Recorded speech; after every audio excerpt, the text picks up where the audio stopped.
जय सियाराम. श्री स्वामी समर्थ.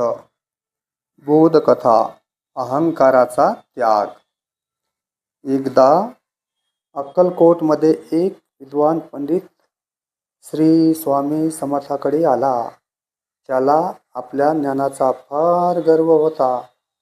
तो स्वामींना म्हणाला, महाराज, मी वेदशास्त्राचा मोठा अभ्यास केला आहे.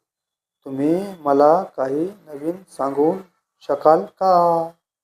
स्वामी समर्थ शांतपणे हसले. त्यांनी जवळची एक मडकी म्हणजेच घागर आणायला सांगितली. मडकं आधीच पाण्याने पूर्ण भरलेलं होतं. स्वामींनी त्या पंडिताला दूध ओतायला सांगितलं. पंडिताने दूध ओतायला सुरुवात केली, पण मडकं भरलेलं असल्यामुळे दूध सांडू लागलं. स्वामी समर्थ म्हणाले, हे मडकं म्हणजे तुझं मन. ते आधीच अहंकाराने आणि स्वतःच्या ज्ञानाच्या गर्वाने भरलेलं आहे.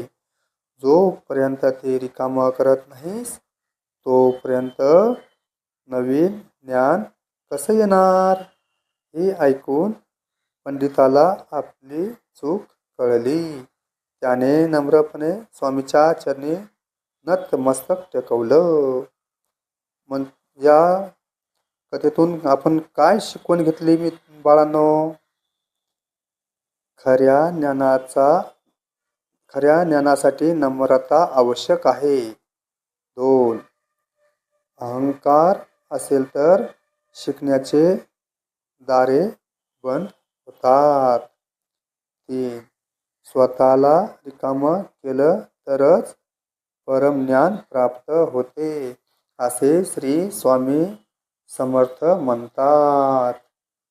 जय सियाराम. जय श्री स्वामी समर्थ.